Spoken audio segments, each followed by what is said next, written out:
কথা না বলে আর পারলাম না, বুঝছেন। ব্যাপারটা হচ্ছে যে বাংলাদেশে মনে করেন যে যুদ্ধ লাগছে। যুদ্ধ লাগার কারণে এখন বাংলাদেশের সরকার চিন্তা করলো যে বাংলাদেশে 50,000 বুদ্ধিজীবী আছে আর কিছু বিজ্ঞানী আছে, তাদেরকে যুদ্ধক্ষেত্রে পাঠায় দিই, কারণ তারা বিজ্ঞানী এবং বুদ্ধিজীবী, তারা বুদ্ধি দিয়ে আর হচ্ছে বিজ্ঞানীরা বিজ্ঞান চর্চা করে এই যুদ্ধ জিতে আসবে। আপনারা কি বলেন, এটা আদৌ সম্ভব? সেখানে আমাদেরকে পাঠাতে হবে সেনাবাহিনী, সেখানে পাঠাতে হবে আমাদের আইন শৃঙ্খলা বাহিনী, সাহসী ব্যক্তিত্ব। সেখানে আইনস্টাইনের মতো বিজ্ঞানী পাঠায় তো আপনি দেশ স্বাধীন করতে পারবেন না। তো যেই কথাটা আমি বলতে চাচ্ছি সেটা হচ্ছে যে এনসিপির যারা নেতা আছে তাদেরকে আমি স্বাগতম জানাই। যে এনসিপির কারণে, এনসিপির যে উদ্যোগটা নিয়েছিল 24-এর গণ আন্দোলনে, সেটাতে সাধারণ মানুষ যোগ দিয়েছে, এনসিপির কিছু নেতাকর্মীরাও সেখানে ছিল, দেশ নতুনভাবে স্বৈরশাসন মুক্ত হয়েছে। আপনাদেরকে স্বাগতম। কিন্তু ভাইয়ারা, আপনারা কোথায় কাকে রাখবেন সেটা তো আগে জানতে হবে না? আপনার মানবতা দেখিয়ে একজন রিক্সা চালককে এমপি ক্যান্ডিডেট বানায় দিলেন। ভাইয়া, তার কতটুকু জ্ঞান বুদ্ধি এবং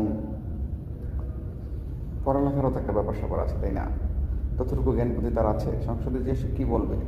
সে প্রথম স্টেজে উঠে বলতেছে যে এতিমের টাকা আত্মসৎকারী যদি সংসদে যেতে পারে, প্রধানমন্ত্রী হতে পারে, তাহলে আমি রিক্সা চালক হয়ে কেন পারবো না? মানে তার এই আত্ম অহংকার আমাকে একদম ভিতর থেকে গ্রাস করে ফেলছে। এটা কোনো কথা হইল? বা এটা এটা কি কোনো সাধারণ জনগণ বা আমরা মাইনে নিতে পারতেছি না এখন? ঠিক আছে, সে কাকে ইঙ্গিত করে এই কথাটা বলছে?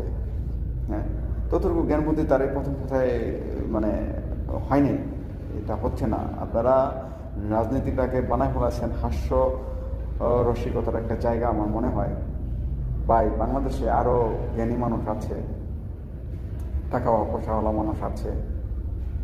আমি বলবো না যে রিক্সা চালক বা রিক্সা চালকের ছেলেরা প্রধানমন্ত্রী হইতে পারবে না, হইতে পারবে, বাট তাদের সেই যোগ্যতা থাকতে হবে। তো আমি ওকে বলতে চাই, এতিমের টাকা আত্মসৎকারী ব্যক্তিটা কে? হ্যাঁ, স্বৈরশাসক একটা ট্যাগ দিয়ে গেছে, সেইটাতেই তোমরা বলি উড়াইতেছ। 2 কোটি টাকা যে মামলা কারণে খালেদা জিয়াকে দোষারোপ করা হইতেছে, আপনাদের কি মনে হয় যে 2 কোটি টাকা লোভ খালেদা জিয়া সামলাতে পারে নাই? হ্যাঁ, এই 2 কোটি টাকার মামলায় তাকে এই একটা এতিমের টাকা আত্মসাৎকার বলা হচ্ছে। আপনাদের কি বিবেক বুদ্ধি কাজ করে না?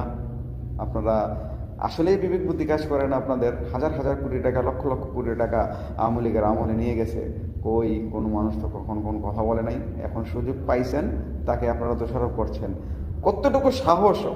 আমি শুধু চিন্তা করতেছি এই লোকটার, তাকে এতিমের টাকা আত্মসাৎকার বলেছে। আমি এই কথাটা কোনোভাবেই মেনে নিতে পারতেছি না, একদম মেনে নিতে পারতেছি না। ঠিক আছে, মানে একটা মানুষের আত্ম অহংকার